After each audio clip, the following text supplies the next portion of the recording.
আমি শুরু করব। জি জি।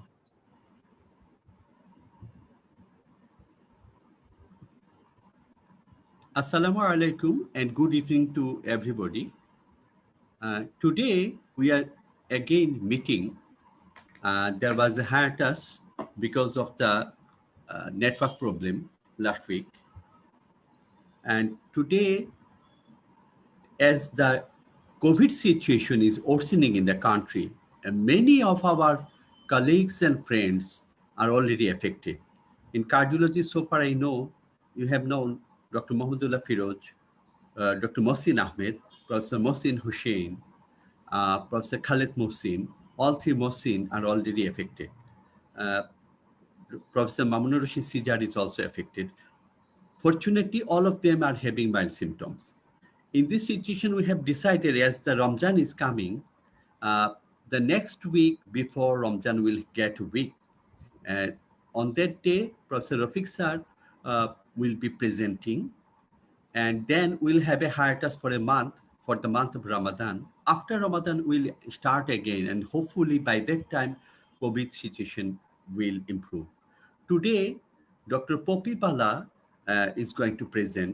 I'm requesting Professor Atahar Ali sir to introduce Dr. Poppy Bala. Good evening and thank you, Professor Abdul Wadud Choudhury.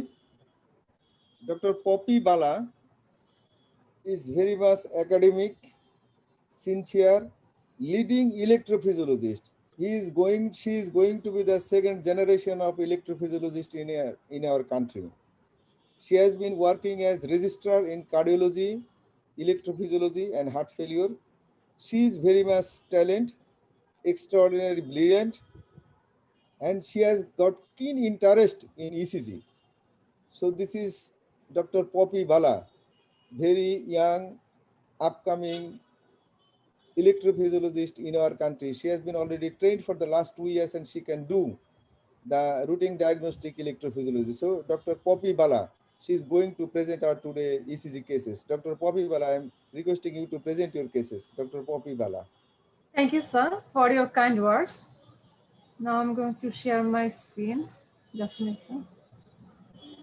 I have to say something. Dr. Poppy is having a problem because in her area, there was a transformer burst, and so the current is not there. So we are going to see her presentation, but perhaps we'll be unable to see. Please accept that with our apology.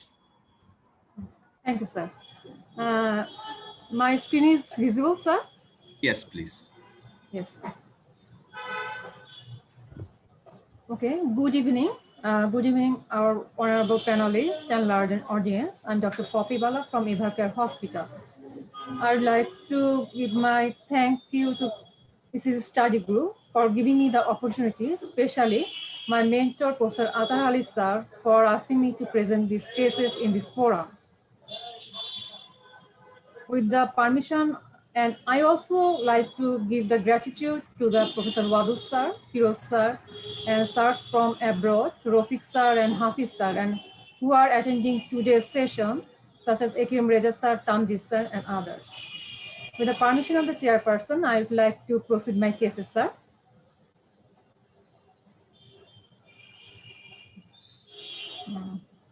Okay, Poppy. Yes, sir.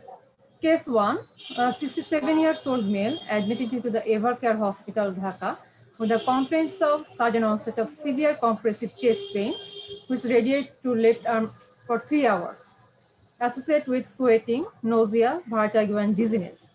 On general examination, patient was hypotensive, around 60 to 40 millimeter of mercury, pulse 40 beat per minute. There is a crepitation in the lung bases. And the clinical past history, patient has a history of persistent atrial fibrillation, CKD, and patient is hypertensive. This was the ECG taken in the emergency department, showing with a well-calibrated rate is around 46 beat per minute, rhythm is regular, narrow QRS complex, and there's the absence of POF before the QRS complex. QT is within the normal range, and we can see there is a ST elevation in the V1 to V3, and then T inversion V2 to V6, as well as an 1 and AVL. So the patient was diagnosed as a case of acute anteroseptal MI with a junctional rhythm. And here we can see there's a retrograde P wave, especially in the V4 to V6 in between the SCT segment. So patient is in junctional rhythm. Sir, do you want to have any comment about this ECG, sir, or proceed to next one?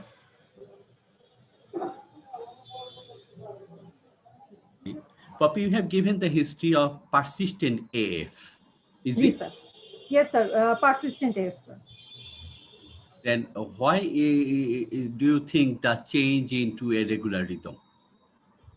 Sir, most probably due to the patient has a persistent AF, but in between time, patient reverted back to the sinus.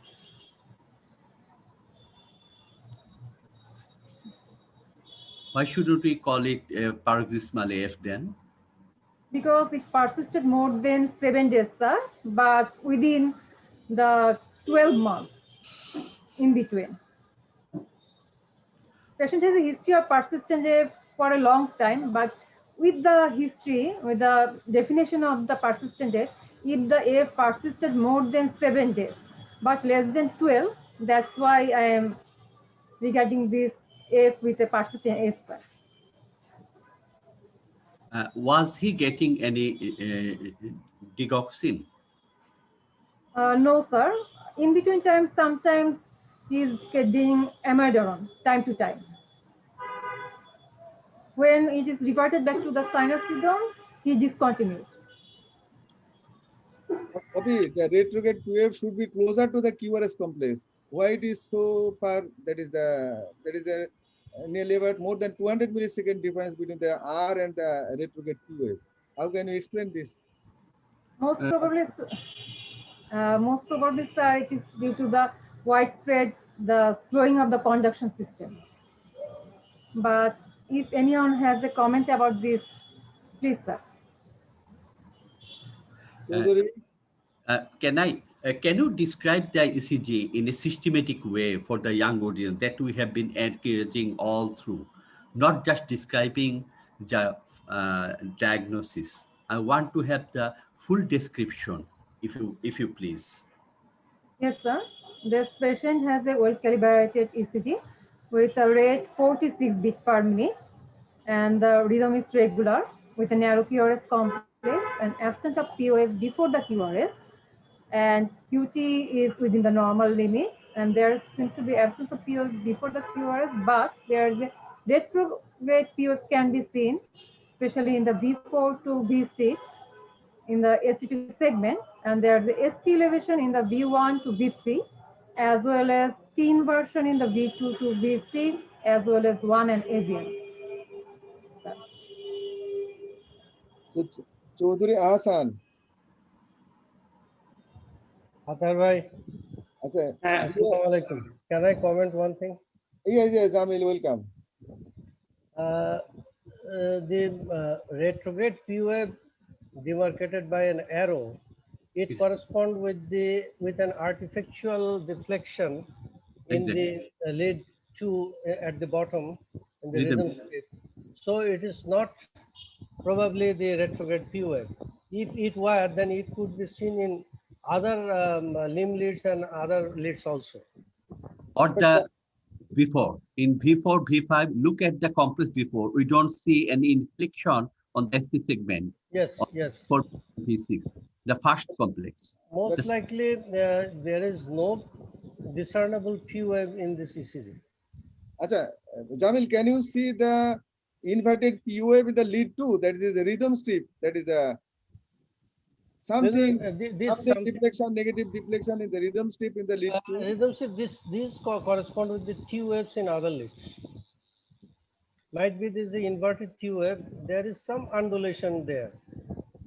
And that may be a buried P wave just at the end of the ST segment where the T wave begins. That may be a buried retrograde P wave. But the rhythm is junctional, na? Yes. Rhythm is junctional. No doubt about it. I want to draw your attention to V1, V2, V3. The first complex on the ascending limb of the T wave seems to have a deflection in there, a negative complex perhaps. V1, V2, V3. Very subtle at the middle of the ST segment, right? Yeah. Rafiq sir, your comment, please.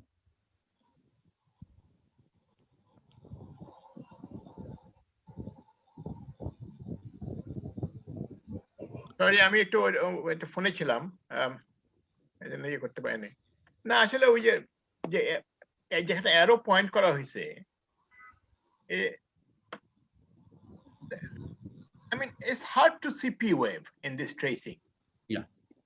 And the last arrow আগে দুই একটা মনে হচ্ছে P wave এর মতো. One possibility that you have to consider that maybe it is still atrial fibrillation, fine AFib with complete heart block. That's one possibility, or junctional rhythm. Or arrow pointer, I mean, normally হয় কি আমি এগুলা হাফিজ তো বলে আমি imagine করি জিনিস কিন্তু you have to consistently present before you can make a comment, and the baseline there is a shift. সুতরাং এইটা আমার difficult to understand that way. Sir, V1, V2, there is a deflection in there. So, Athar, can I talk a little bit? Sure. So, when we read EKGs, let me compare this with the angiogram. Because when we read angiogram, sometimes the fellows tell me, oh, there is a septal stenosis. And I said, stop it. Don't read too much on the septal. Look at the big picture. And I think we are spending too much time about retrograde PF. I think this is artifact. This is not retrograde. The bigger picture is that this is a fixed RR, and there is a significant STT changes in the precordial list with the chest pain. So this is very important that we focus on the bigger picture in this EKG, because there is a huge management issues. So there's somebody with a AFib with a fixed RR, then was the patient on ditch now coming with junctional, and or is this that there is a bigger thing happening with the ischemia infarct, and that is a bigger trouble. So I would not worry too much. Those who are in the EP, then they can think about a lot of details. But for general cardiology and for management purposes, let's look at the bigger picture. What is happening? This is a huge problem in the LAD territory, and patient is in junctional. So once we know that, then we can think about how to manage this patient. Before going to that, Poppy, next slide, please. Proceed. Yes, sir. Now, let me make a comment about this. I don't think we should bring up the issue of EP, etc., etc. The question is, this is the ECG session. What is the diagnosis? Because we are trying to have not only clinical management. This is not an intervention session. This is not a management session. This is ECG teaching session. Question is, yes, the bigger picture is acute anterior MI. What is the rhythm? Is it a junctional rhythm? I think, as Hafiz pointed out, that probably to think simple. One is atrial fibrillation with complete heart block, very fine atrial fibrillation, or just a junctional rhythm. Patient may have converted into a atrial standstill with junctional rhythm. Thank you. Okay, Poppy. Yes, sir. So because it is in the COVID era, so we decided to counsel the patient for the thrombolysis and send the patient to the CCU. When patient, sorry, sir.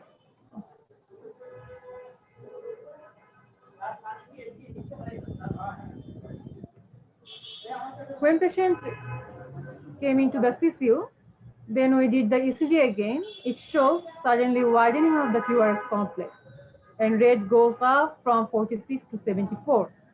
Also, we can see there is a ST elevation in the 3 and AVA. So And now this- the question, yes, sir. So now the question is, what is the rhythm? Whether this is the accelerated junctional rhythm with RBBB or accelerated idioventricular rhythm. Ms. Bibu, you can put a poll for this after 30 seconds.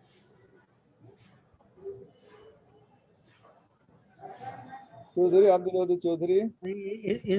Was this ECG taken before thrombolysis or after thrombolysis? Before, Before, sir. it is written before taking. I will draw attention to one thing. Sometimes our stars look at the AVR when getting this ECG, and there is slightest elevation, they think it's left in involvement. Remember that if you have bundle branch block, then that AVR elevation is not appropriate. You cannot consider that. So this is bundle branch block with no PF discernible. So the question is appropriate. Is it idioventricular rhythm or is it accelerated junctional rhythm? Chaudhary, are these not the P wave in the rhythm strip lead to bottom? That is the negative deflection after the QRS complex, 1:1. Yes, you are right. Notching at the descending limb of the R wave in V2. Looking for the same thing in the limb leads. In V6, there seems to be a deflection in there. V6, yes. Also in the rhythm strip, at the end of the QRS complex, there is a negative deflection. Deflection. So that goes more in favor of Junctional rhythm. either way, isn't it? 1:1 conduction. Yeah. Again, Professor. You have to go back to the formula of VT diagnosis. Yes. If you look at lead 1, there is the R wave followed by S, looks like right bundle. But in the chest lead, it is concordance. Yes. From V1 to V6. So it's a accelerated idioventricular rhythm. Yes. I mean, it's simple. The question is that to the intervention guy's question is, there is a elevation in 3 and AVF. Is it just because of the premature beat, or do we make anything out of that? Yes, sir. That's our question, sir.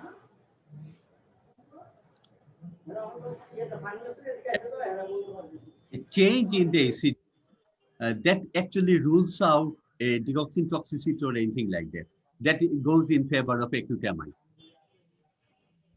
Yeah. Okay. All right. Let's move. Okay, sir. Next, Bobby. Moving on. After giving, then the next question is, where is the lesion? Okay, so it is important to recognize this EKG, because I know that I get emotional about making comments, but if we recognize this rhythm, and the implication is following, because if it is accelerated idioventricular rhythm, then is it part of the reperfusion, or is it a new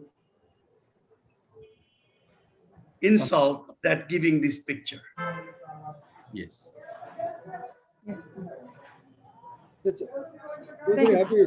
Initially, the patient has. I have a question for Hafiz. Let's make an assumption this is an accelerated rhythm. That ST elevation, shall I consider that as part of that just a ventricular beat, or is this of any significance in 3 and AVF ST elevation? But the same patient has got the ST elevation in precordial lead, sir, initially in the first ECG. Yes, exactly. So the And again, reperfusion rhythm, if it is, then it is spontaneous reperfusion, as if this session was taken before the tenective plays. Can I take some imagination? Let's consider it's a type 4 LED. The lesion of LED, but continuously compass is getting shifted downwards. In that type 4 LED, there will be a ECG change in the inferior limbs.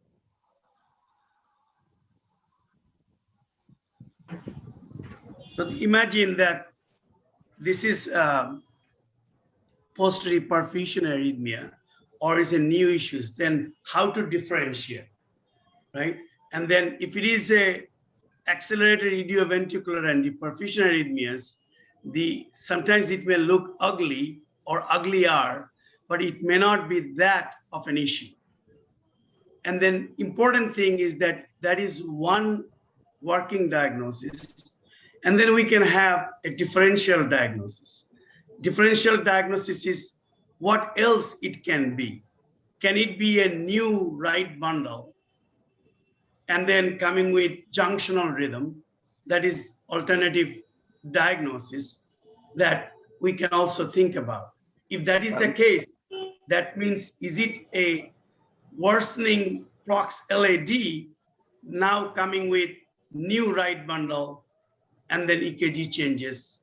And then anatomically, we can explain why the LAD into the right-sided area perfusion giving this picture. So may I if ask a these are question to Poppy? Yes, sir. Sorry, Hafiz bhai, was there a chest pain was resolved by the time you did the second ECG? No, sir. Still No, persisted. chest pain continued.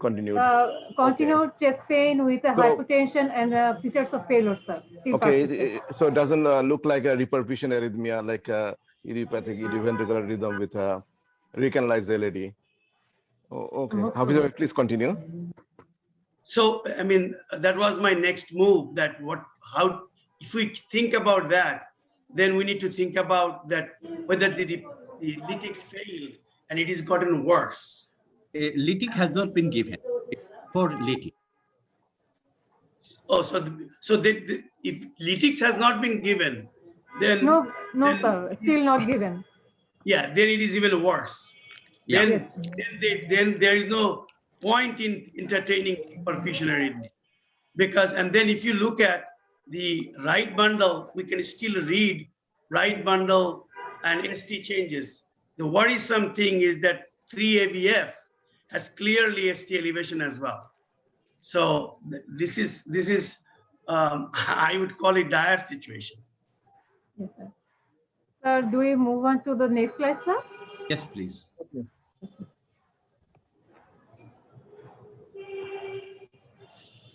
And for the junior guys, I think it is very important that if there is no reperfusion, then I would not entertain the diagnosis of reperfusion arrhythmia. And suddenly in the middle of an MI, we don't normally see an acute idioventricular rhythm unless there is a reperfusion. So that makes it easy. Yes, sir. Thank you, sir. After giving the Tenicke place, we can see there is a narrowing of the QRS complex, and rate is also goes down to 46 bit per minute. And here we can see there is the ST elevation still persisting in the V1 to V3 and some V4 as well as 3 and AVF.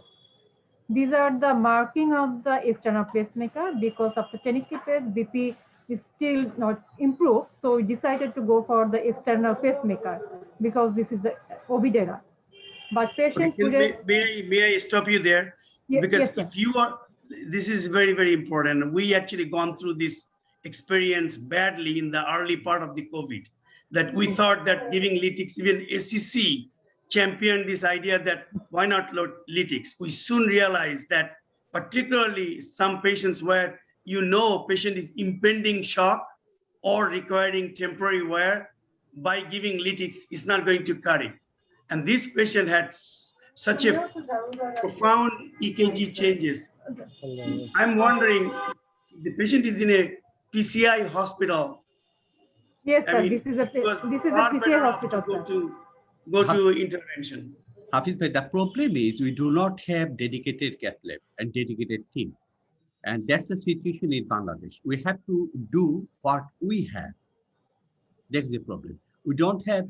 Well, what I'm saying, Wadud, this problem that we are trying to avoid, not to go to the cath lab, you will end up going to the cath lab. Watch this case. Yes, sir. I don't know the case, but I'm actually anticipating that this case will ultimately go to the cath lab. But the problem is logistic. That's why we are in problem. That's what I'm saying. The logistic is there, but in a selected cases where it is, you will not be, you can guess that it's preemptively it is better off going to the cath lab. And the other thing is that this dedicated cath lab is not needed. What we can talk about that. We have learned this. Next, Poppy. Yes, sir. Happy sir, you are right. Because patient couldn't tolerate the high output, ultimately we decided to take the patient to the cath lab for the invasive TPM. Before we could do anything, patient developed atrial fibrillation that time. Back But to yes, sir. With the development of the atrial fibrillation, which is evidenced by the irregular rhythm, absent P wave, and at a rate of 107. But interesting thing is the ST elevation resolved in the anterior precordial leads, but still persisted in the C and AVS with a widespread T inversion. So Did we you- move Sure. this. Yes, sir. Did you do the NGO? No, sir. We waited for the COVID results, sir. That's the problem in our country. We are doing at most the temporary pacemaker, but we are not doing the primary PCI. That's which should have been done, but that's the problem. Yes, sir. So how Then, now? yes, sir. No, nothing, sir. How is the patient now? Now patient is good. Ultimately, patient survived, and at night, patient developed ventricular tachycardia. We have to give the DC cardioversion and reverted back to the rhythm after fibrillation. And ultimately, after getting the COVID result, we decided to do the angiogram. Mhm. It shows there's a diffuse disease in the LCX. And interestingly, there is no significant lesion in the LAD, some moderate coronary artery disease in the midsection, followed by same LCX view. And this is the RCA showing a 100% occlusion is present in the midsection of the RCA. Because we did an echocardiogram before that, and there's a regional wall motion abnormality in the inferior wall. So this is the infarct-related artery. So ultimately we decided to put a stent in this coronary. After stenting, we can see this is a huge RCA extended up to the apex, and some branch can be seen supplying in the lateral wall also. And patient is now good, sir. This is the ECG after the stenting. There's a resolution of the ST elevation in the 3 and AVA, but development of the Q wave, and the AF is still persisted with the T inversion also reduced than before. Sir, So now, Chaudhary, yes. yes, Poppy. So now the question is, what is the explanation behind the ECG? So with the RDB, ST elevation in the precordial lead, followed by subsequent ECGs. Well, one of the things, can you hear me? Yes, sir. Now, even though there is no ST elevation in the initial ECG, and your diagnosis of permanent AFib, I think the patient is in permanent AFib with fine atrial fibrillation, because as evidenced by this ECG, the last ECG, is atrial fibrillation. So patient actually went into complete heart block with junctional escape bit that we see normally with acute inferior MI. But interestingly, in the first ECG, there was no ST elevation. And of course, the second ECG, which was a idioventricular rhythm, there is a ST elevation, but it's difficult to make anything out of it. But I think the heart block can be explained by the right coronary artery involvement. Yes. Sir, what is the explanation of ST? Wadud Chaudhary, the ST elevation in precordial lead in the first ECG. Poppy, Yes, did sir. a muscle bridging effect in the LAD mid segment? Most Go- probably. Okay, sir. I'm going back. Go back to LAD.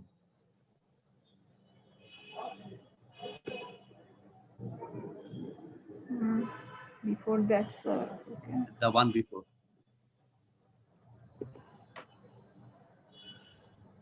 Look at this muscle bridging effect.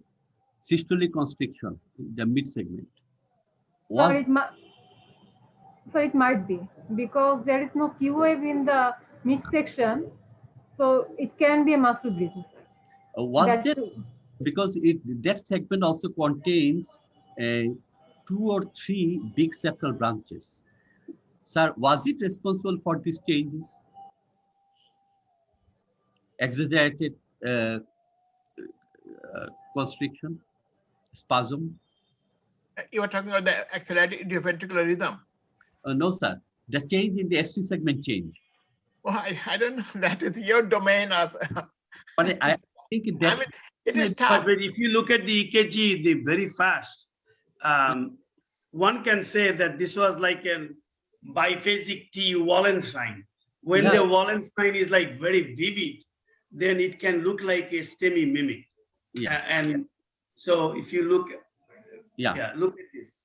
This is biphasic typical Wallenstein. And the patient has chest pain, you know. So it's difficult to say, but this RR interval is, you know, very regular to me. I did not measure it, but it looks like junctional with Wallens, and usually anterior wall, if it comes with LAD, either bad news or there is a coexistent right coronary problem. Yes. And then it evolved into right coronary. One thing I'll be asking Rafiq sir, when a patient of AF can show regular rhythm, one is due to complete heart block, and the escape rhythm is the regular rhythm, and junctional rhythm, which we can see as a result of dioxin toxicity. Is it not, sir? Is there any other cause? Absolutely. I mean, when you say junctional rhythm with dejection toxicity, that's actually a complete heart block. Yes. So basically, AFib with complete heart block will give a regular rhythm. Or rarely, if you develop atrial standstill after AFib and you have junctional escaping, those are the only 2 situations where you will get regulated. But I think in this case, probably the RCA involvement was the question. The other question to you all, Hafiz and Wadud, that is it possible that there was a clot in the LAD that dissolved? $1 million question. No, I mean, look at this ST elevation. I mean, this is everybody would say this is acute anterior myocardial infarction, right? Yes. With ST elevation, no question about it. But how do you explain that? Rafiq, but that's a very valid question, particularly in the COVID time, right? Because whether this is someone can say, I'm worried, and that it was probably COVID, but now this patient was COVID negative. So before we go to the cath lab and before we are in trouble, one of the things we have found very helpful is to look at the patient's clinical presentation, chest X-ray, and the bedside echo. Bedside echo, COVID deceiving us has been a lot of patients with a lot of EKG changes, but we see a pattern in the echo, like a COVID-related inflammatory cytokine-mediated injury pattern, and then Takasubu, like apical ballooning, reverse Takasubu, mid-ventricular Takasubu. But when there is a regional pattern and there is chest X-ray is clean, then usually these patients, and there is no history, then it is usually better off to think about that this is not COVID, and then reasonable to take to the cath lab. But if there is any doubt, we have managed many patients without taking to the cath lab despite EKG changes, because the echo was suggestive of apical ballooning. I'm saying apical ballooning, but there are other varieties. It is important to recognize those varieties of Takasubu in the COVID time, so we can avoid unnecessary cases. But in this case, EKG and the way it evolved, and I'm sure the bedside would have helped the regional wall motion pattern, all favoring ST elevation MI. Yes, sir. Poppy, nice. Thank you, sir. Next Thank you. Thank you, sir. Then I will proceed to the next case, sir.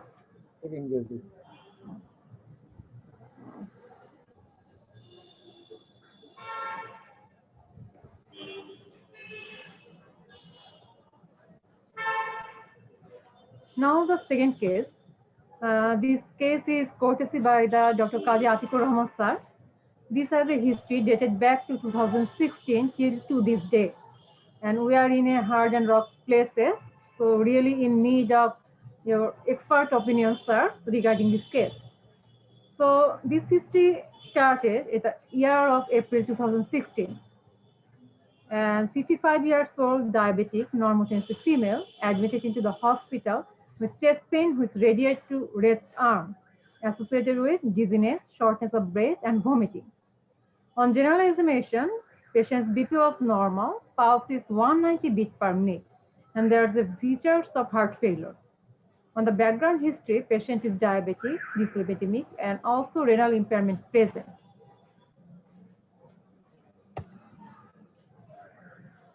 This was the ECG taken in the emergency department. Sorry, sir, for the poor quality of the ECG, but this is ECG taken in the 2016, so the marking was fading away.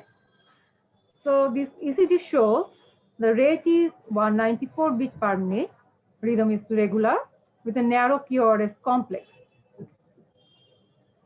So it is diagnosed as a case of narrow complex tachycardia. So now the question is whether it is a heavy NRT, AVRT, atrial flutter, or ventricular tachycardia. Sir. Go back to ECG, Poppy. Yes, sir. ECG. You can check for the RP interval. Is it longer or shorter? RP interval, can check Sir, there. there seems to be AV dissociation, so that's Okay, why you are dissociation. confused. In the V1, Right. you can say there's a P, and in lead 2, there seems to be these are P. Mhm. What is QRS complex white? Sir, why is 80 milliseconds highest, sir? We can measure it in the lead 2, and others are less than that. Sir, I want to know from Rofik sir, how to measure the QRS complex here in such situation, QRS duration. It doesn't look like 80, it's more than that. Sir, if Well, I mean, we count it in lead 2, sir, that's why, sir. Poppy, Rofik sir. yeah. Well, the problem is, if you look at the QRS, the width changes, and probably there is an overlap with the P wave. While it looks wide, probably there is a P wave preceding that. But if you look at lead 2, the QRS is approximately 100, 3 boxes, 120 milliseconds. 20 milliseconds, right. Yes. So it's not, it looks narrowish. Other problem, as you mentioned about the AV dissociation, I think that looks like AV dissociation to me. So if there is AV dissociation with this and with a regular RR interval, you have to consider a narrow QRS ventricular tachycardia. Yes. Yes, sir. It seems to be a narrow complex regular ventricular tachycardia, sir. But during that time, this patient was diagnosed as a case of SVT. So the injection adenosine was given, but it didn't work. After that, injection verapamil 5 milligram was given. And with the 5 milligram verapamil, it is diverted back to the sinus rhythm. This is the after conversion, with some ectopies can be seen. Ectopies can be seen with a pulse, and there seems to be, we can see there is a P, inverted P in the V3. It is conducted and there is a pulse. So we regarded this complex as a ectopic complex. Sir, I have a question, whether it can be a WPW, Yeah. because there is slurring and the QRS is changed from positive to fully negative. From this ECG, no. Previous ECG. Dr. Poppy, Yes, sir. the yellow circle complex, Yes, sir. you are considering as ectopic bit? Yes, sir, because in the VC, In ectopic bit, it's not possible to say whether it is pre-excitation or not. They're not. You need to have clean cut P wave then QRS complex, then you can decide whether there is shortening of peer interval, whether there is a delta wave, etc. Otherwise, in ectopic bit, it's not possible.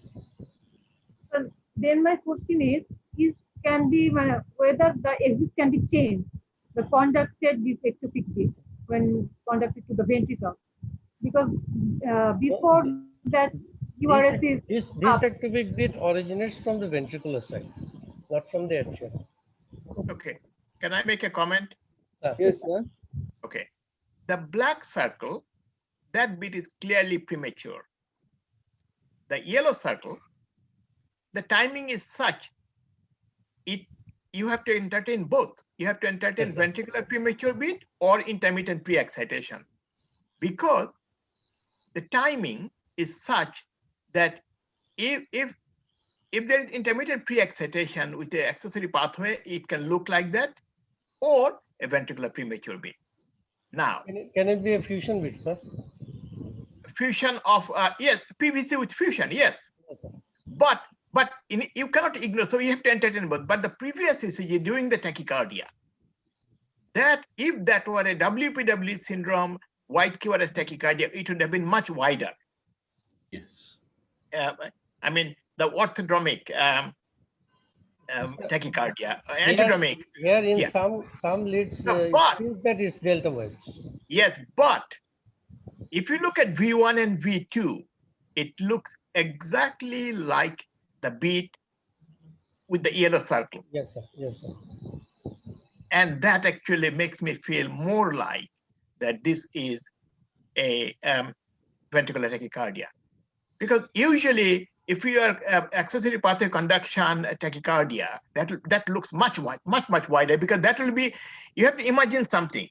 If it is a tachycardia going down the accessory pathway, coming back, it will be look like the widest PVC, because it is activating lateral side of the ventricle somewhere. It will look very wide. So to me, I mean, I can be wrong, but the first one is probably narrow, and this presence of this yellow circle bit supports that further. What did you find? It is a, Rovik bhai, if it is a VT, then it is a verapamil sensitive VT, because verapamil did break it. Exactly. The only part that's against it, all the verapamil sensitivity, majority of them comes from the left ventricle. Then it should have looked like right bundle. So that's the aberration part. But as you said, Hafiz said that verapamil Can it be a sensitive. septal? Can it be a septal? Yes, it's possible. Yes. But it does not look like it doesn't, Rovik bhai, it doesn't look like any, it does not look like fascicular. It looks like little narrowish, like narrowish VT. Oh, yes, no question about it. No question. The interesting part is, Hafiz, first time I went to Bangladesh in 2000, I looked at ECGs. Bangladesh is full of narrow QRS VT. In America, in 20 years, I did not see probably 5. I went to Bangladesh in one day, I saw 5 narrow QRS VT. So what is the final diagnosis? We are all discussing this. No, Rovik bhai, আমি একটু বলবো যে এই EKG অনেক সময় আমি আমার young years এর কথা বলি, it becomes like intimidating. What I don't get me wrong, I'm tough on this because I want to make sure that the junior physicians, they don't feel intimidated. Have it, call it a, SVT narrow complex or a narrowish VT. Have the differential. We don't need to be right. We have the differential diagnosis in our mind. I think that's good enough, Rafiq bhai. That's what, Hafiz, that's what we have been practicing last 1 year, that we have a differential diagnosis. Think simple.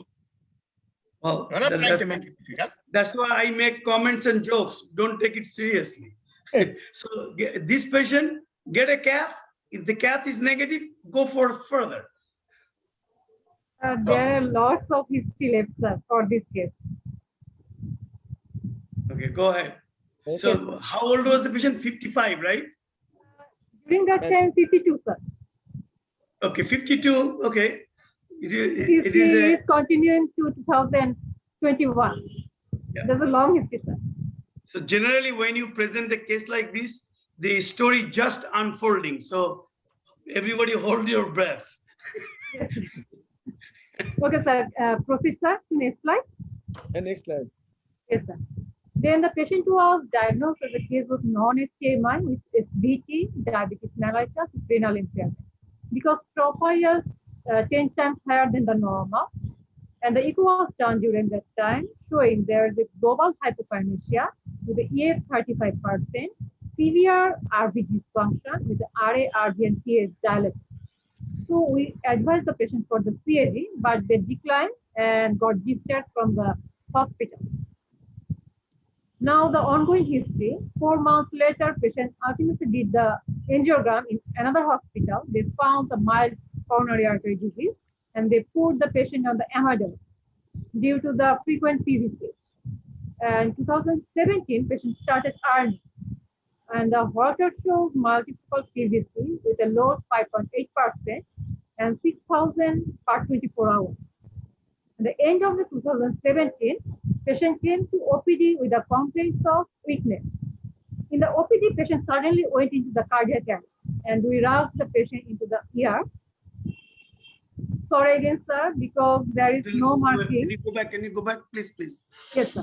Yes. Okay, so don't go to the next.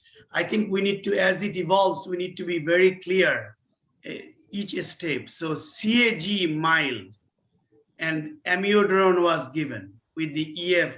So that's, I wanted to know, anybody has any comment? I am very particular about not giving amiodarone in this situation. So I think there are few things. And then then when you see the RV dilated and PA pressure high, then we need to think about what is going on there. Is it enough to explain? Because if the observation from the echo is right. So this is very important that then.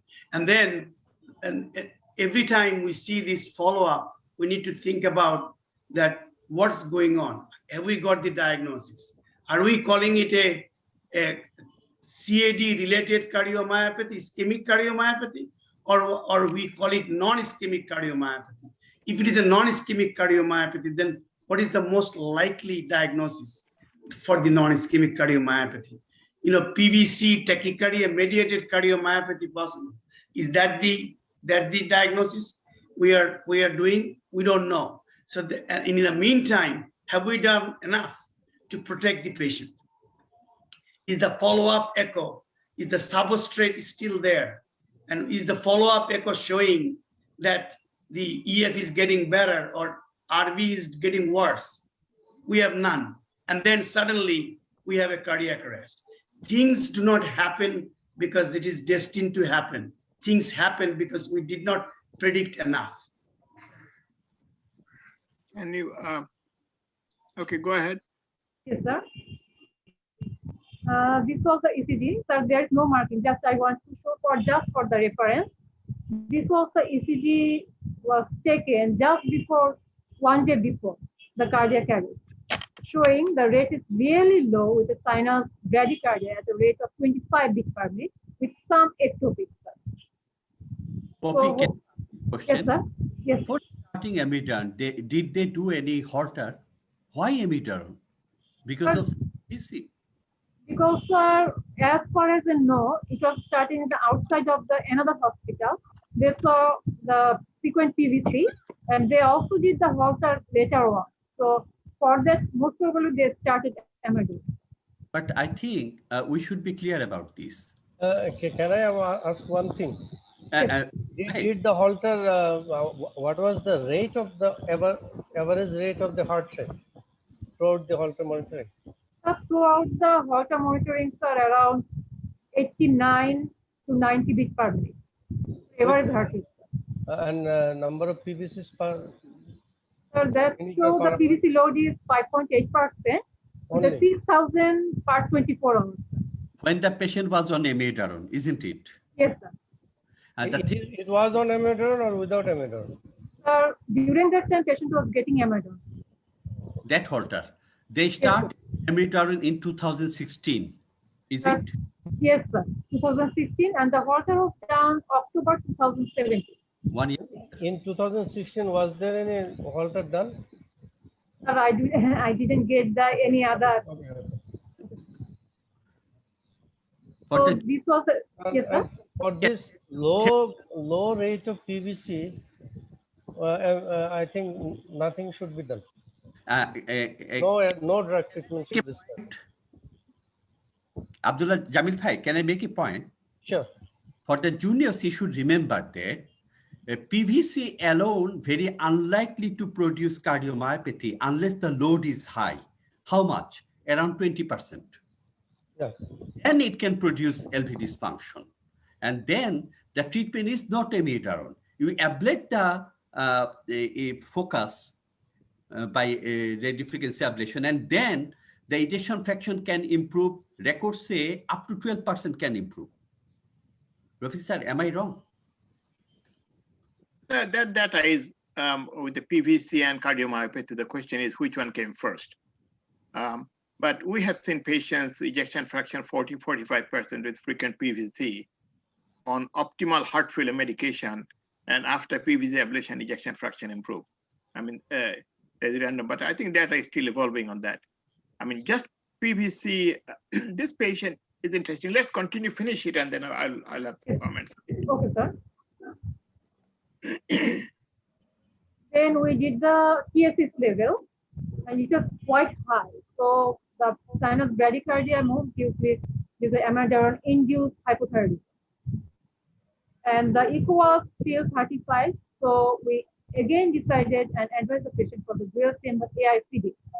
But again, they refused and got discharged from the hospital.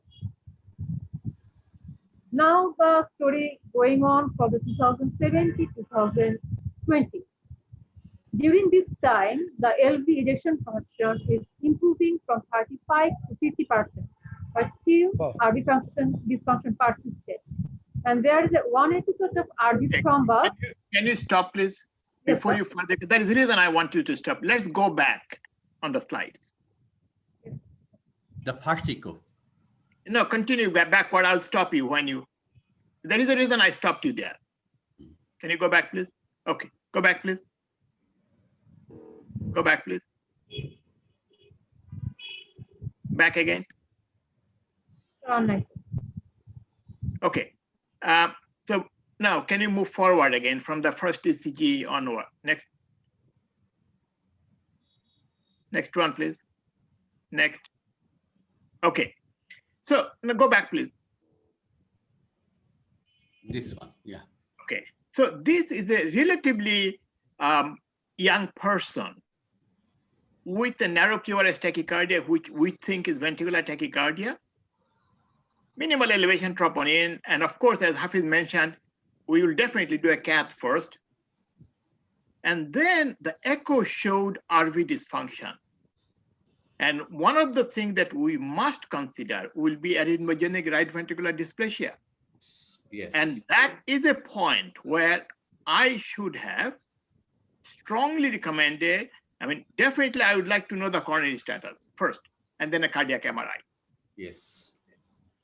And the clue, this is very, very clear. RV dysfunction, normally you do not see a lot of it, but there is RV dilated and there is RV dysfunction. Continue. Rohit bhai, the biggest clue was we had the fact in front of us that the verapamil did break the VT, or if you know, and that is huge, because that is a huge clue, and I think we missed that clue because we never thought that this will be a coronary, right?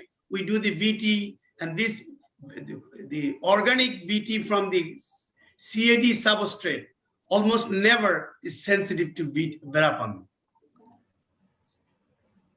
For the youngsters, actually what Hafiz Bhai is pointing that verapamil sensitivity that usually arises from the RV outflow tract, and in those cases you should consider is there any arrhythmogenic right ventricular dysplasia or something like that.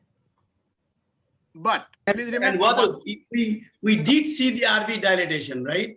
Yeah. So this is like a Scotland Yard. every offense they leave a sign. You have to chase that. Okay. With all fairness, let me point out one thing. Sir. With all fairness to the physician who took care of that patient at that time, the QRS looks narrow. It didn't stop with adenosine. It stopped with verapamil. He may have thought this is an SVT which stopped with verapamil. That's the whole point, that narrow QRS tachycardia stopping with adenosine, didn't stop with adenosine, stopped with verapamil. You have to keep that in mind. So please remember that, yes, it could have been an SVT, but there is also a VT which can stop with verapamil. And that's the point of this thing, that a verapamil sensitive VT, and it has happened here. I have patients who came with a right bundle tachycardia. Patient had a baseline right bundle, and the white QRS tachycardia was exactly same as sinus rhythm QRS complexes with right bundle. Did not stop with adenosine, stopped with diltiazem, and everybody thought that this was SVT with underlying right bundle. But then when you did the electrophysiology study, it was interesting that this was actually a VT, and then we looked back and then found out there is a subtle difference in the ECG. So I think that's a very happy. So Rovik bhai, let me tell you this. This is the part I give the compliment to the EP. We the general cardiology, we cannot have both ways. If we are saying that this is VT, then we are smart, we are addressing that. If we are saying this is SVT, then the SVT, we cannot explain this situation with the EF low and the RV dilated. So at that point, if I'm the general cardiologist, I will ask for somebody with the cerebral cortex. Because generally cardiology, we work on brainstem.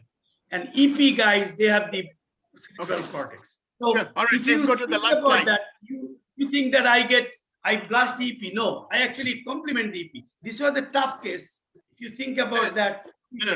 Hafiz, it's not the question of EP, non-EP intervention. This is the ECG session. No, Rovik bhai, this has to be a logical thinking.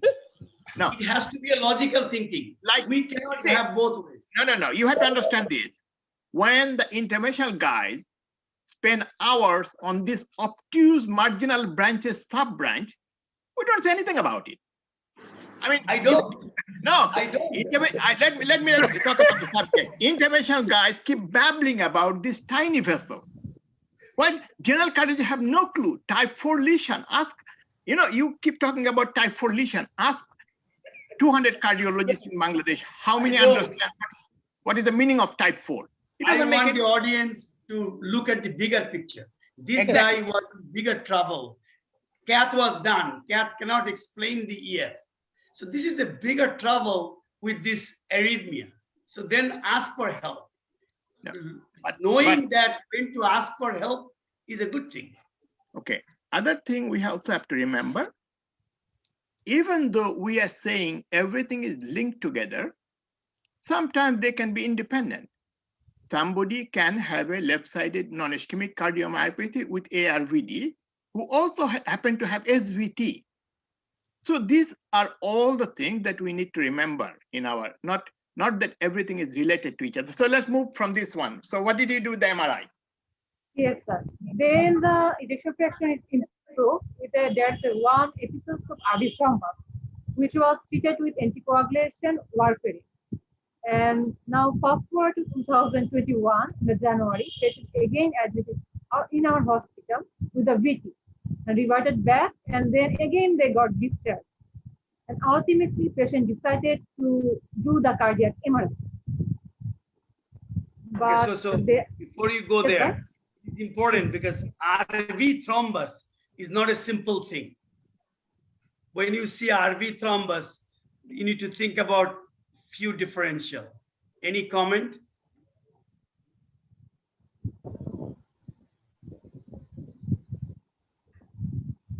So from it,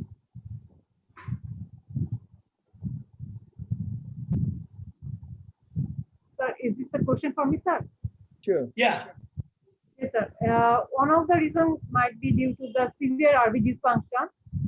As the sir said, it can be number one, the ARVD is one of the cause, and other might be the GCM, but it is not a GCM because the LV function is So increased. eosinophilic myocarditis, and then also these Chagas.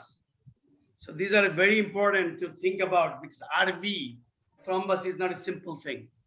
The vast majority of the RV dilatation that we see from the left-sided, we don't normally see RV thrombus. I'm excluding the catheter-related RV issues, Thank you, sir. We move on, sir, from the next slide. Proceed. Proceed. Now at present, and the 1st March 2021, patient came again with a palpitation for several days. And this was the ECG this time around. And this shows there's a rate is around 145 beat per minute, regular in rhythm, with a AVR is positive and some AV dissociation can be seen in the all leads, especially in the lead 2. Here we can see the AV dissociation. So the patient was diagnosed with a case of ventricular tachycardia this time around. With a, in V1, the RBB is morphology. So it most probably came from the left side, and there's a superior AVF, it means that the superior AVF is negative. So mostly it is from the apical side. So do you want to give any comments, or I proceed to next slide, sir? Was there any electrolyte abnormality? No, sir. The potassium and magnesium is all normal. Patient is getting still amiodarone all these years? No, they stopped the amiodarone when we diagnosed the patient as a case of hypothyroidism. That time they discontinued the amiodarone. Now the patient has got the VT, initial VT was LB morphology, now it is RBB morphology. Yes, sir. Robic, sir? No, I mean, it's coming from, as you know, it's possible that it was in the septal location to start with. And it's just coming from the left ventricular apex. What is that? Next problem. Because the patient was stable, so we again give patient the amiodarone. After 1 day after giving amiodarone, the rhythm was converted back to the sinus rhythm. In the background of patient has a severe RV dysfunction, RV thrombus, with a quite good LV function, around 50%, with the recurrent VT. And so we look for any evidence of the ARVT. So there seems to be incomplete RDV pattern in the V1 to V2 we can see, and there's a node can be located in the V3 after QRS complex. So we decided to magnify the lead. After magnification, there seems to be an incomplete RDV pattern with the excellent wave in the V2 and V3 especially, at the end of the QRS complex. And there's a reference in the side by side. In the here we can see it is almost look like the type B morphology here. So do you want to comment about this ECG, sir? Or do we proceed, sir? You can proceed. So in case of the ARVT is finding, we can see the T inversion in the right precordial lead from V1 to V3 in the absence of RBB.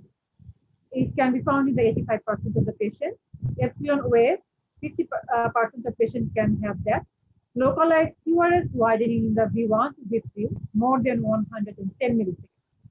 And the prolonged AS wave outstroke, especially that's called the terminal activation time, it is more than 55 milliseconds in V1 to V3. These all are the findings of the ARVD ECG. So after that, we did the echo. The LV function seems quite good, but with a large RV thrombus is hanging from the lateral side of the RV.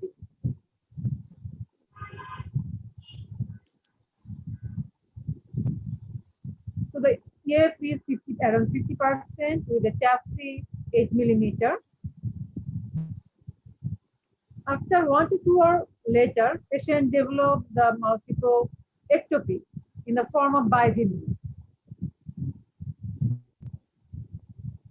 followed by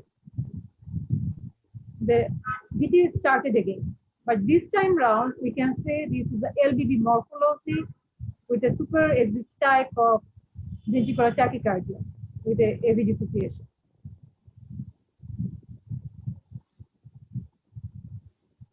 So, do I move on to next slide? Yes, next slide. So, from that enough case in the 2010, These are all after phenomena, right? চোর পালালে বুদ্ধি বাড়ে। yes, sir. So we gave the patient advice again and again for AICD, CAG, and every other, but patient declined day after day, again and again. But again and again, they admit into the hospital, stayed for 22 days, and got discharged of DRP. So this was out of our hands. So in our case, in the task force 2010 criteria, our patient has the major criteria, the RV dysfunction with a RVOT more than 34 millimeter in the plaque. Second criteria in the major is inverted TUA in the absence of complete RDD. Presence of epsilon wave from V1 to V3. And in the arrhythmia criteria, the ventricular tachycardia of the LVV morphology is superior. But patient doesn't have any family history. So to diagnose the patient as a case of arrhythmogenic right ventricular dysplasia, for definite diagnosis, 2 major, 1 major with a 2 minor or 4 minor criteria should be made. But in our case, we have 4 major criteria. So clinically, we diagnose the case as a arrhythmogenic right ventricular dysplasia.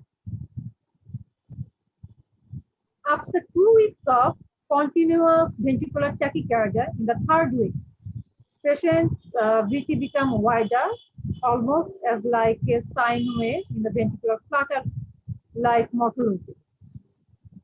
It continued for few hours, then patient again went into the cardiac arrest, and then that reverted back to this rhythm. This rhythm shows the junctional rhythm with a rate of 37 beats per minute, with a narrow QRS, the ST change can be noted with a retrograde P in the end of the FT segment. Do you want to comment about this ECG or proceed this? So I have a question. Why the P is really away from the QRS complex, really away from? Or do this ECG have any other differential diagnosis?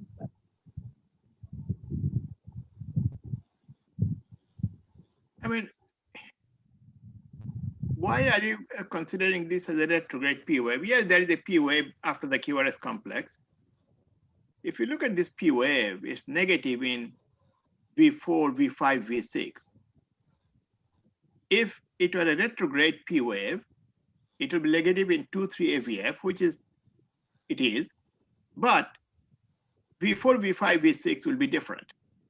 I think it's junctional rhythm with, at the same time, there's an ectopic, that will be my primary, and secondary is a remote possibility, because that's a pretty long retrograde conduction time. It can only happen if you have a retrograde slow pathway, which is, it's a 600 milliseconds. So I think these are just atrial bradycardia. The case is like going into end-stage cardiomyopathy. Yes. The voltage getting worse. This is a fascinating case. This should be published. Yeah, So we are planning to publish this. beautiful case. Thank you, sir. But And continue. Look at this, Hafiz, that this case survived. I don't know what will happen to her, is she alive or not, still alive, but 5 years now without a defibrillator. Yes, sir. That's what I'm saying, Rafiq Bhai. That's what I'm saying. This recognizing It is very important to recognize a problem first. Not recognizing a problem is a big trouble. This case had a lot of elements that should have warned that this is not our common garden problem in cardiology. This is an exceptionally, and it has clues. That's why it is upsetting to me. It did leave the clues. Well, can I ask something? When this patient first came, what was the presentation in 2000 with that tachycardia? What are the symptoms? Sir, that time the patient came with chest pain, palpitation, shortness of breath, and features of heart failure. No, but what was the reason she decided to come to the hospital? Chest pain? Mainly chest pain, sir. Chest pain. So, I'm just wondering that is it possible this patient was in tachycardia, persistent tachycardia, and only reason she came when she had chest pain, and that tachycardia may have caused the left-sided dysfunction. This is just something that we need to keep in mind. We see patients with atrial flutter rate of 180 or so, never has any symptom until they develop heart failure and comes to the hospital with CHF symptoms. Because right-sided dysfunction can be explained by arrhythmogenic dysplasia, but the left-sided cannot be. So it is a possibility that we need to keep in mind. And that is supported by the fact that when the patient was given amiodarone, the VT disappeared, and probably that contributed to the improvement of the ejection fraction. Sir, at this point, if the patient accepts the AICD, is it reasonable to put it, or how to put it, sir, as because the patient has got the RV thrombus? Well, RV thrombus is not a contraindication to putting a RV lead. Because what will happen? You know the size, this has been there for a long time, it has been anticoagulated. This patient is going to die without a defibrillator. That's the only therapy that can save this patient's life.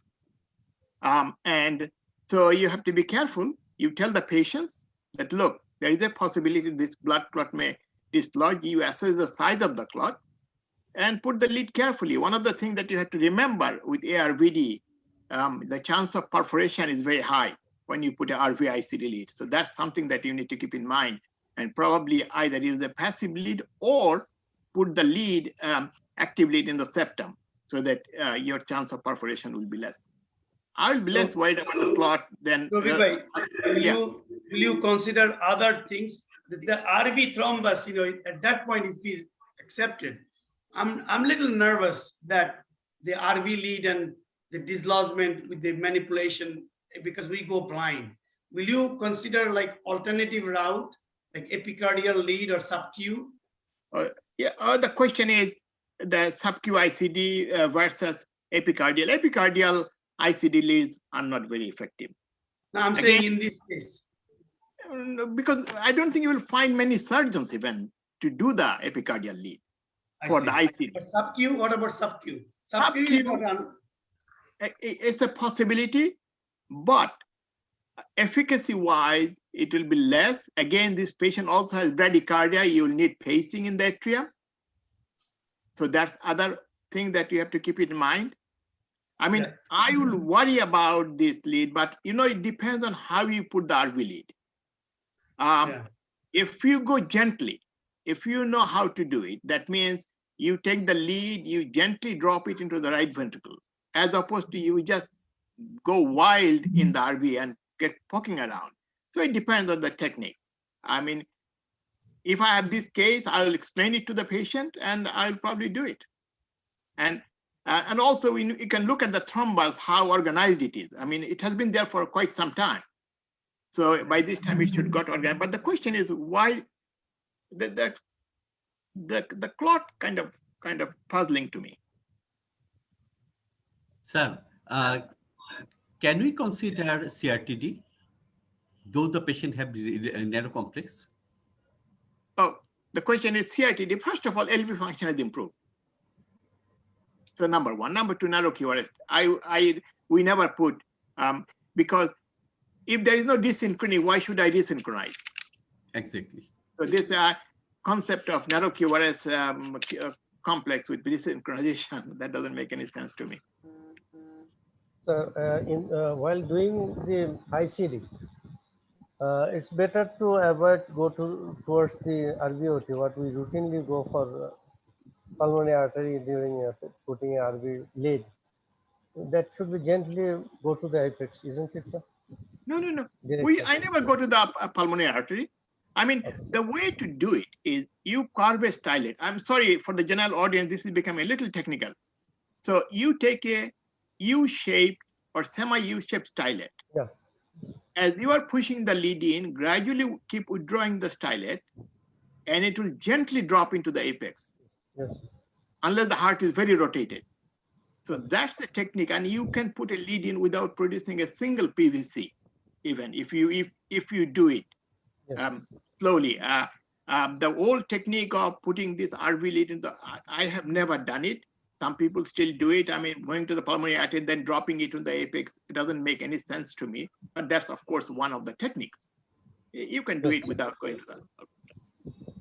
Thank you. By one comment, I wanted to make sure that when we deal with the common garden cardiomyopathy, and then LV function gets better with aggressive reverse remodeling drugs, but the RV does not get better.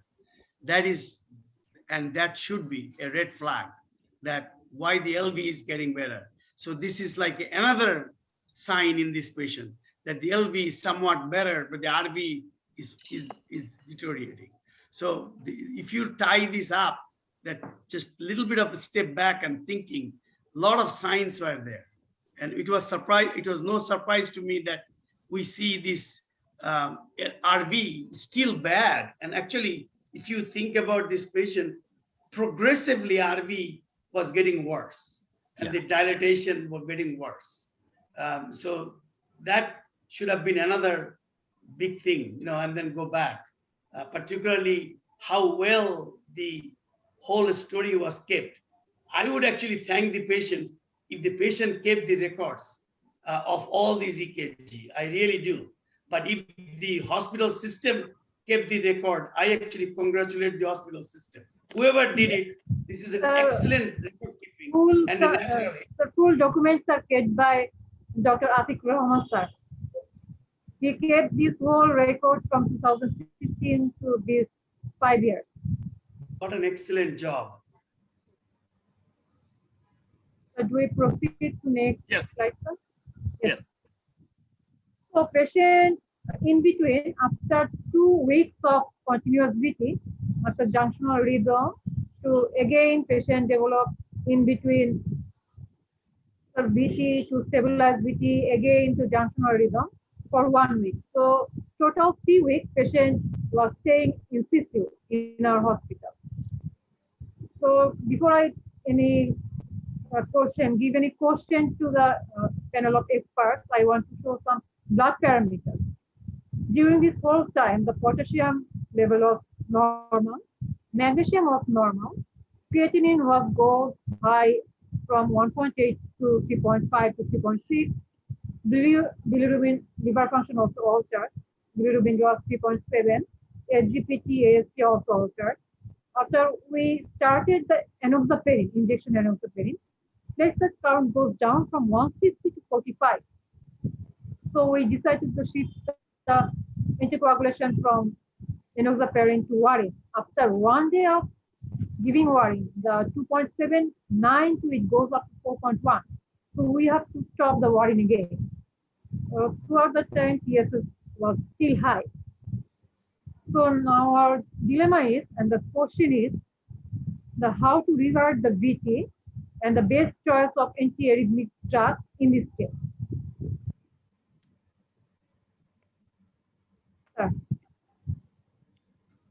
Well, so the question is, first of all, after you have started MU, you can't give anything else. And that's probably the best drug. But the patient needs an ICD. And if you look at those episodes that you just showed, they appear to be bradycardia dependent. And one of the bit you can clearly see, if you go back, that there is a QT is pretty prolonged. So if there's a dual chamber pacemaker, that would keep the rate up, the telemetry strips. টেলিমেট্রিতে যাও। Next one. Poppy, this one. Yes. If you look at the last strip in the bottom and the one above it, you can see the first, there are 2 premature beats. Second beat has a really prolonged QT. Almost like that there is a beat trying to come out and next develops.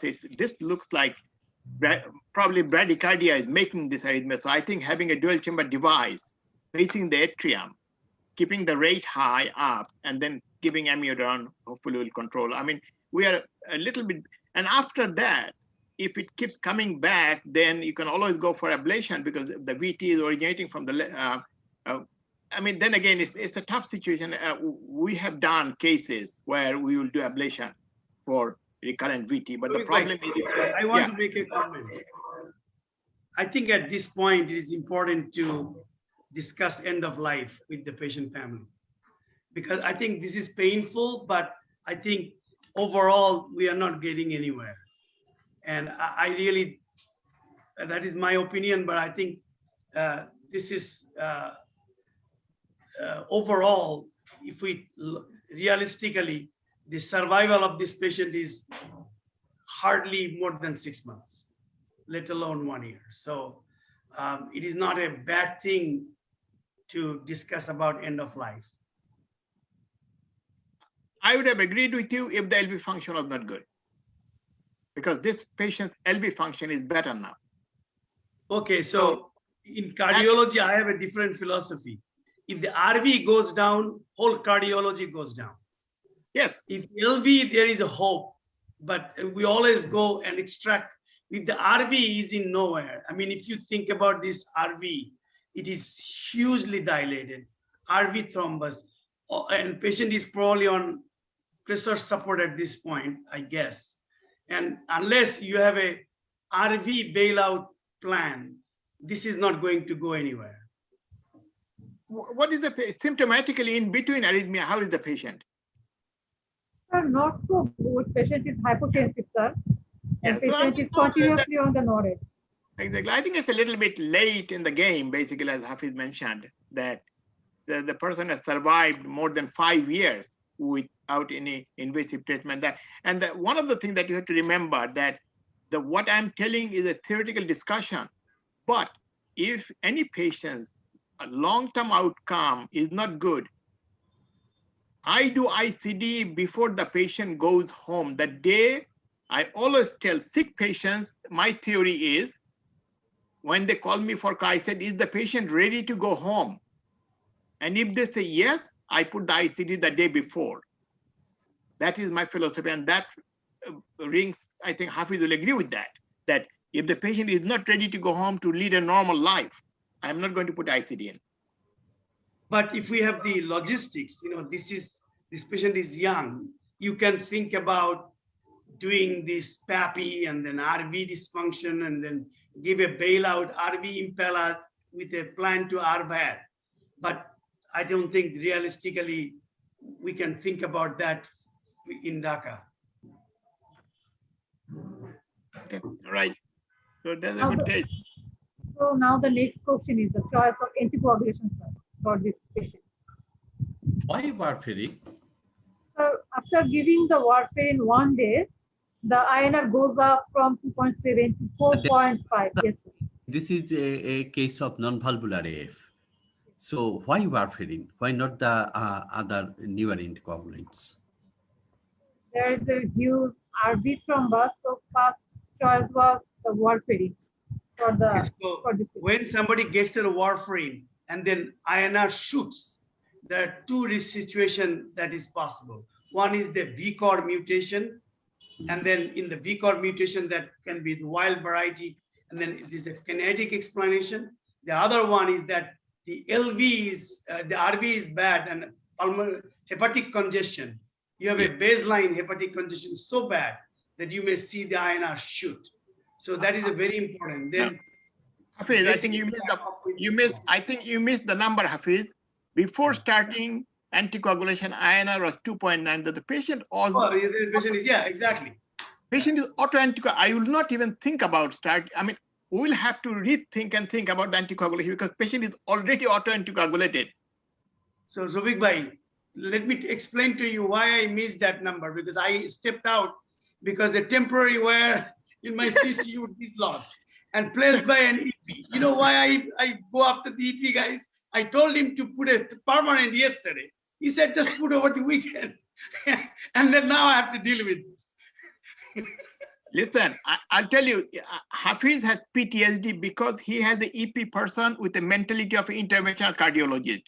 His EP, his electrophysiologist in his department should have been an because electrophysiologists in America are the most polite people in the world because it's a heritage that we have. But his EP doctor, I looked at him, I said, this should have been an interventional cardiologist. And that's why Hafiz has PTSD with EP doctors. But Rufik bhai, Also in India, also in India, All I four of them didn't similar. get any EP guy who is arrogant.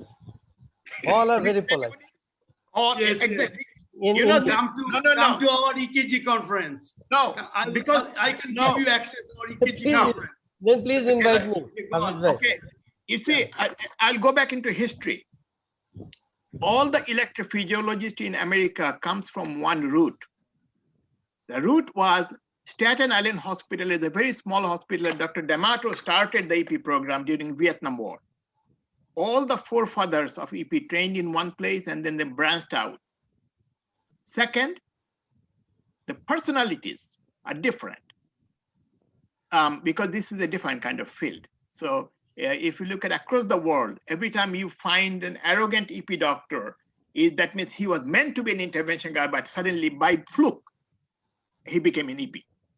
So that's the history. But anyway, this is an interesting person. I mean, with auto-anticoagulation status, it is a tough situation to anticoagulate. It's not the question of what anticoagulation. Should the patient be anticoagulated at all? I don't think so, unless somebody has any opinion. Asking a INR level 2.79. Had the patient getting anticoagulation at that time? So before that, patient was getting enoxaparin, sir. Yeah. 40 OD, yes, sir. But when the platelet count is going down from 45, we stopped the anticoagulation with enoxaparin and shifted to the warning. His STPT is raised. Yes, sir. SGPT raised, bilirubin is 3.7, sir. There is some liver malfunction. So the INR was raised without any extensive pathway blocker.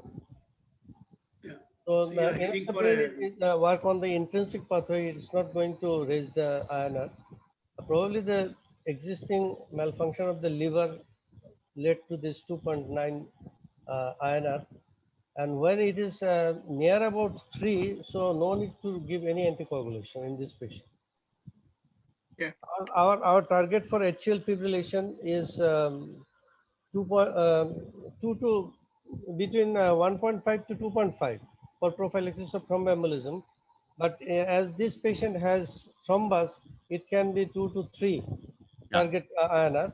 But already this patient has near about 3. So target is achieved without any anticoagulation. No need further anticoagulation in this patient. But if we discharge this patient because patient took a DORB 1 week day before in the 27th March, so what should we give without any anticoagulation or any other option? No option. Should be asked for follow-up at least after 2 weeks with an INR. Thank you, sir. The next question is what advanced treatment option we have for this patient? I think that has been already discussed, isn't it?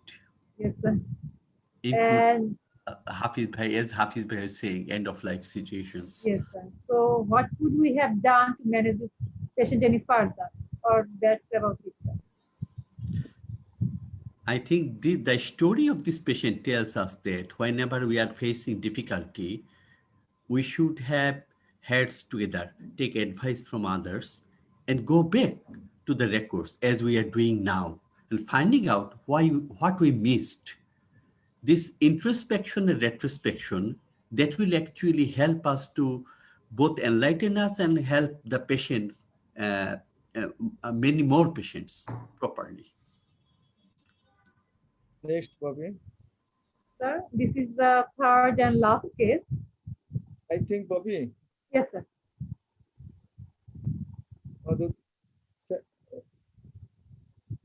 Rubik sir, should we? Already I 10 think it's almost 1 o'clock. It's time to Yes. Bobby, wrap up. I think your cases are excellent, beautiful, and it took long time to discuss about the cases. I think we'll welcome you to in the next session. Excellent presentation and nice demonstration, Bobby. Both the cases are very beautiful and nicely described and presented. Thank you, sir. Thank you for kind words. So, Rubik sir, No, I think we should, this is almost 1 o'clock. We should close the session today. I think this is excellent. This case proves that I think this patient now has lived her life and is just, the problem is not the arrhythmia, it is rather the RV dysfunction, as Hafiz mentioned, which is running its course. It will be similar to having a patient with EF of 5% on the left side who has survived 5-6 years. Short of heart transplant, I doubt very much there is much to do for this patient. Another thing that we have to worry about the anticoagulation, remember that platelet count is 45, INR is high. You have to be careful about spontaneous bleeding in this patient. Wadud Chaudhary. No, you just wrap it up, Athar Bhai. I think we have beautiful discussion, intriguing case, many point of discussion, and we found out that even the legends are mortals.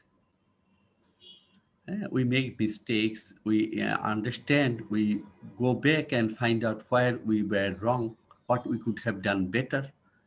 And that's the thing we should learn from these sessions, ECG in clinical practice. Dr. Poppy, really, really beautiful cases. Thank you. Thank you, sir. So thank you again, Poppywala, for your nice, beautiful, excellent presentation, demonstration. These are another two cases, actually two big stories. Really, we are enjoyed the whole presentation. And actually, we had another presentation from Rofik sir, but we have planned to hear from Rofik sir in the next Saturday, just one session before the Ramadan break. That is the next Saturday. Professor Dr. Rofik Ahmed sir will present his cases, and there will be a break for 1 month, and again, after the Ramadan, we'll start again the ECG study group session. So, Rofik sir, next Saturday. Okay, see you. Thank you, everybody, and thanks, Sarah Hussain Ribu. Thank you for your excellent arrangement. Thank you, sir. Thank you so much, sir. Thank you, Paul, again. Yeah. Thank you, sir. Thank you for all the support, sir. So thank you very much. Topics are many things. We enjoyed